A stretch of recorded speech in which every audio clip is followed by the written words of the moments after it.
Hello, Paul Gerard from Price Accounting Services, back to get into part 2 of our discussion about depreciation relating to repair and maintenance and capital expenditure.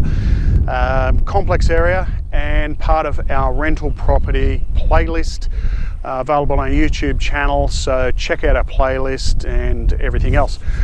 Okay, so in the former video, the one prior to this, we were discussing the issue of repair and maintenance expenses sometimes being of a capital nature. And I used the example of a bathroom renovation. Now, I said it's unlikely going to be a repair. So what do?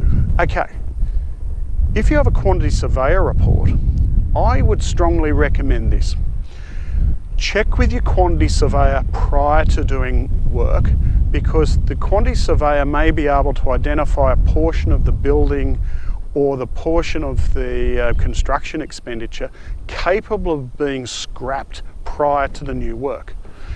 So let's say you're moving a bathroom and swapping a bathroom and a bedroom around. Just humour me with that example.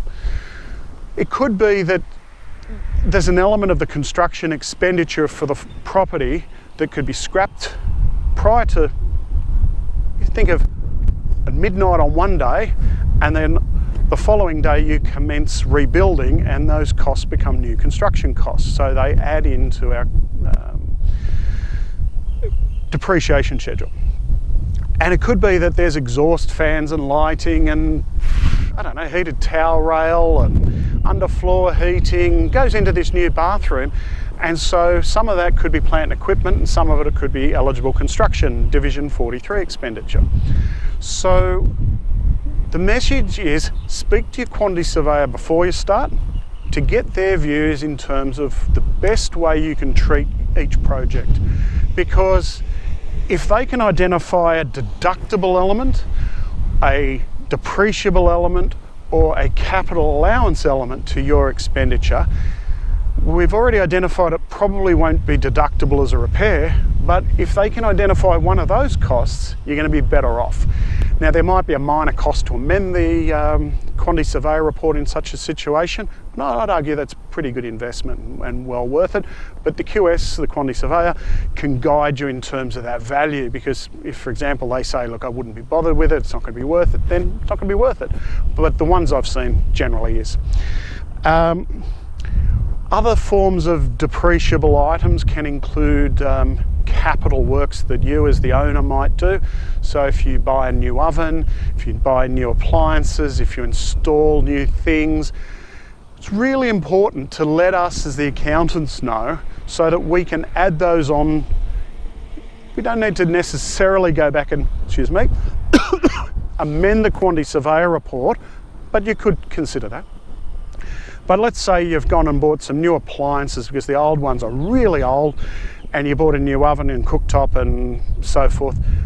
We can generally guide and add those in to your tax return.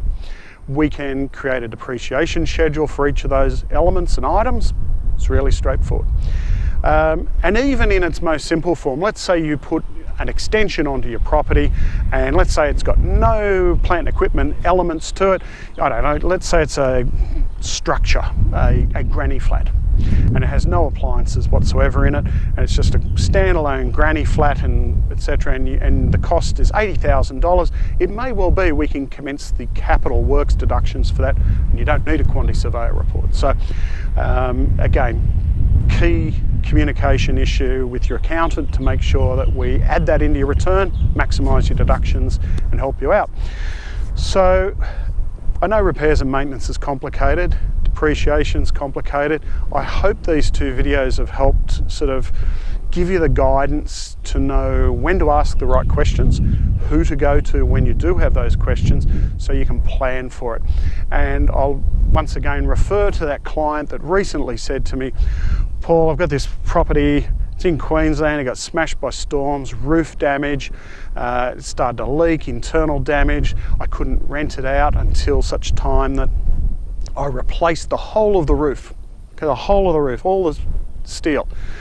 And I said, I believe that roof replacement is tax deductible, and it was $30,000.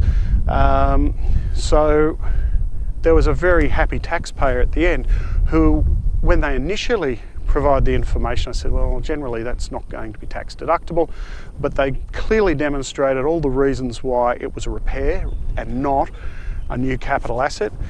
And we've documented that, we've retained the information on file.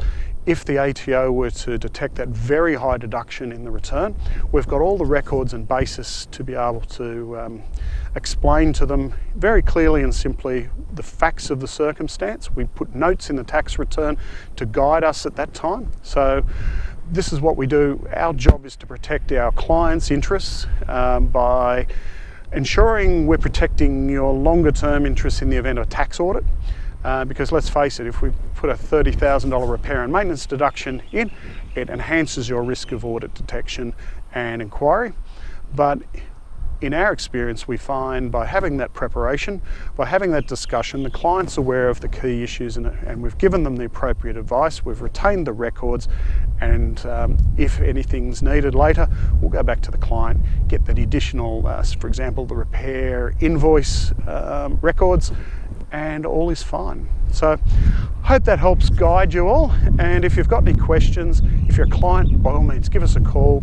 You can reach us on Property Chat, you can subscribe to this channel, you can watch the rest of these videos in this playlist or one of our other playlists. So we look forward to seeing you again soon, and goodbye.